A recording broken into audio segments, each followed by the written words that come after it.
Aún existen muchos cristianos que todavía andan guardando el día sábado.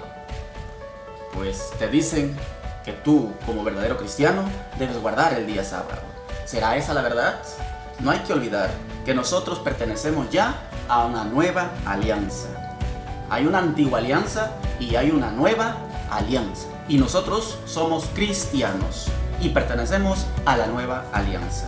Quienes pertenecían a la antigua alianza eran los judíos, pero nosotros que somos cristianos ya pertenecemos a la nueva alianza. Esa nueva alianza que es con Cristo Jesús. Si nosotros nos ubicamos en Oseas capítulo 2 versículo 13, dice lo siguiente: yo pondré fin a sus diversiones, a sus fiestas, lunas nuevas y sábados, a todas sus solemnidades. Oseas ya hablaba de un final de guardar el día sábado. También podemos encontrarlo en el profeta Isaías. En Isaías capítulo 1 versículo 13 nos dice lo siguiente: déjese de traerme ofrendas inútiles. El incienso me causa horror. Lunas nuevas, sábados, reuniones.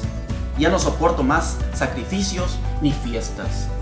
En Colosenses capítulo 2 versículo 16 al 18 nos dice lo siguiente: por tanto, que nadie los venga a criticar por lo que comen o beben, por no respetar fiestas, lunas nuevas o días sábado, que ya nadie les critique. En el versículo 17 dice lo siguiente: tales cosas no eran más que sombras, mientras que lo real es la persona de Cristo Jesús. En el versículo 18 dice: no se dejen impresionar por esos que vienen con una religión de temor o con liturgias angélicas. No hay que dejarnos sorprender. No hay que dejarnos sorprender porque muchas personas van a venir y todavía te van a hacer creer que la ley judía está vigente. Nosotros ya somos cristianos. Y también te van a decir: hermano, en Mateo capítulo 5 versículo 18 te dice lo siguiente: en verdad les digo, mientras dure el cielo y la tierra, no pasará una letra o una coma de la ley hasta que todo se cumpla. Eso te van a decir. ¿Ves, hermano? ¿Te das cuenta que nosotros todavía tenemos que estar dentro de la ley y por lo tanto tenemos que guardar el día sábado? Es lo que mayormente te dice, porque nada se tiene que pasar de la ley hasta que todo se cumpla. Ojo aquí, que aquí hay un error. Hay un error de las personas que dicen que tenemos que guardar todavía la ley hasta que todo se cumpla. La pregunta es: ¿qué entiendes tú por cumplir? ¿Qué entiendes tú por cumplir? ¿Será que cumplir significa el fin del mundo? ¿Será que cumplir significa el juicio final? Puede ser que sí, pero también puede ser que no. Porque la palabra cumplir tiene un grande significado. Vamos a ver si eso ya se cumplió o todavía no se cumple. Dejémoslo que lo diga la Santa Biblia. Y dice lo siguiente en Juan capítulo 19 versículo 28 al 30. Dice lo siguiente: después de esto, sabiendo Jesús que todo estaba cumplido, dijo: tengo sed. Y con esto también se cumplió la escritura. Había un jarro lleno de vino agrio. Pusieron en una caña una esponja empapada en aquella bebida y le acercaron a sus labios. Jesús probó el vino y dijo: todo está cumplido. Después inclinó la cabeza y entregó el espíritu. ¿Qué dijo Jesús? Todo está cumplido. Quiere decir que la profecía que se hablaba era para cuando Cristo venga y diga: todo está cumplido. Quiere decir que se culminó. Entonces Mateo 5:18 tiene su respuesta en Juan capítulo 19 versículo 28. Ya todo se cumplió. Con Cristo ya todo se cumplió. Así que no nos dejemos impresionar. También te van a decir: es que, hermano, en Éxodo capítulo 31 versículo 16 dice lo siguiente: los hijos de Israel observarán el sábado de generación en generación y lo celebrarán. Este ha de ser un compromiso perpetuo conmigo. Ellos te dicen: ¿te das cuenta que es perpetuo? ¿Y ustedes por qué lo cambiaron?, te van a decir. No hay que dejarse engañar. ¿Por qué? Porque antiguamente, en el Antiguo Testamento, en la antigua alianza, perpetuo significaba hasta que la antigua alianza se culmine. Eso significaba perpetuo. Pero como nosotros pertenecemos a una nueva alianza y como todo ya está cumplido, eso significa que la perpetuidad no es hasta el juicio final. ¿Cómo nos podemos dar cuenta que perpetuo significa hasta que culmine la antigua alianza?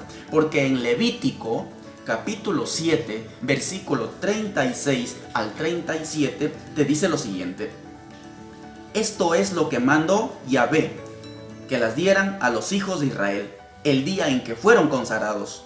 Es un decreto perpetuo, de generación en generación. Este es el ritual del holocausto, de la ofrenda del sacrificio por el pecado y por el delito y del sacrificio de comunión.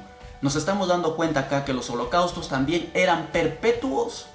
Y la pregunta es, ¿por qué ya no se sigue haciendo? Si era perpetuo, porque su culmen era cuando terminaba la antigua alianza.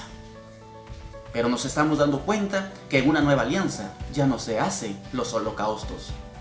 Si nos ubicamos en Génesis capítulo 17, versículo 9 al 14, también nos damos cuenta lo siguiente. Dijo Dios a Abraham: guarda mi alianza, tú y tus descendientes después de ti, de generación en generación. Esta es mi alianza contigo y con tu raza después de ti, que ustedes deberán guardar.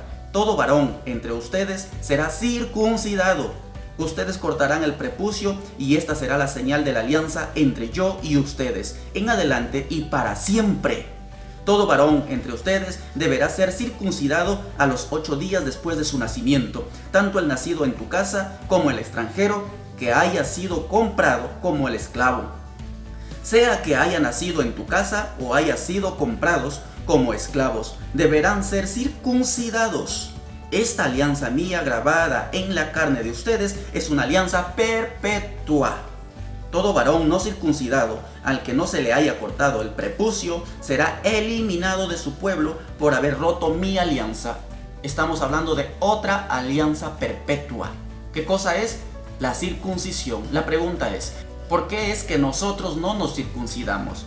Si la Sagrada Escritura dice que es una alianza perpetua. Perpetuo no significa hasta el final de los tiempos. Perpetuo significa hasta cuando la antigua alianza culmine. ¿Y quién culmina la antigua alianza? ¿Quién pone fin a la antigua alianza? Cristo Jesús. Y nosotros pertenecemos a la nueva alianza. En Juan capítulo 5 versículo 18 hay un dato muy interesante. ¿Qué cosa nos dice en Juan capítulo 5 versículo 18? Y los judíos tenían más ganas todavía de matarle, porque además de quebrantar la ley del sábado, se hacía a sí mismo igual a Dios al llamarlo a su propio Padre. Nos estamos dando cuenta aquí que Cristo quebrantaba el día sábado, y por eso los judíos querían matarle. ¿Por qué nosotros tenemos al día domingo como el día del Señor? Porque es el día que Cristo resucitó. Ustedes se pueden ubicar en Juan capítulo 20, versículo 1, y se van a dar cuenta que Cristo resucitó el primer día de la semana.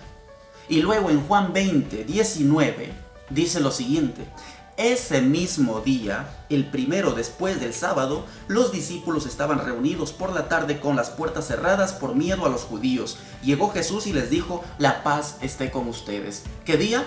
Día domingo. ¿Estaban reunidos quién? Los discípulos. ¿Y llegó Cristo? Claro que sí. ¿Y para qué llegó Cristo? ¿Para decirles que no deberían reunirse el día domingo? ¿Y que deberían de reunirse el día sábado? No, se reunió con ellos. Y lo confirma en Juan capítulo 20, versículo 26.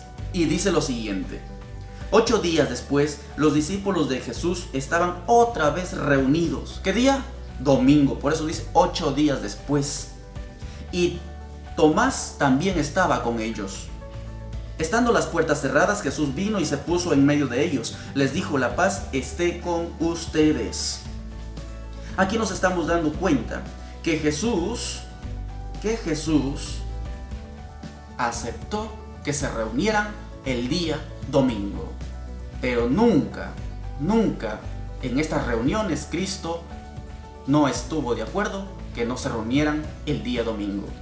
En Hechos capítulo 20 versículo 7 dice lo siguiente: el primer día de la semana estábamos reunidos para la fracción del pan, y Pablo, que debía irse al día siguiente, comenzó a conversar con ellos, pero su discurso se alargó hasta la medianoche. En Hechos capítulo 15 versículo 5 nos viene a decir lo siguiente: pero se levantaron algunos del grupo de los fariseos que habían abrazado la fe y dijeron: es necesario circuncidar a los no judíos y pedirles que observen la ley de Moisés. Nos estamos dando cuenta aquí que este problema de la ley de Moisés ya fue tratado ¿por quién? Por los apóstoles, fue tratado por sus discípulos. Y en Hechos capítulo 15 versículo 10 dice: Pedro les dijo: ¿quieren ustedes mandar a Dios ahora? ¿Por qué quieren poner sobre el cuello de los discípulos un yugo que nuestros padres no pudieron soportar, ni tampoco nosotros? Entonces, hermano, querida hermana, nos estamos dando cuenta que nosotros, como cristianos, ya no estamos obligados a guardar la ley del sábado. Nosotros ya somos cristianos y por lo tanto tenemos un nuevo día. Es el día del Señor. Si te gustó el video, comparte. Que Dios los bendiga.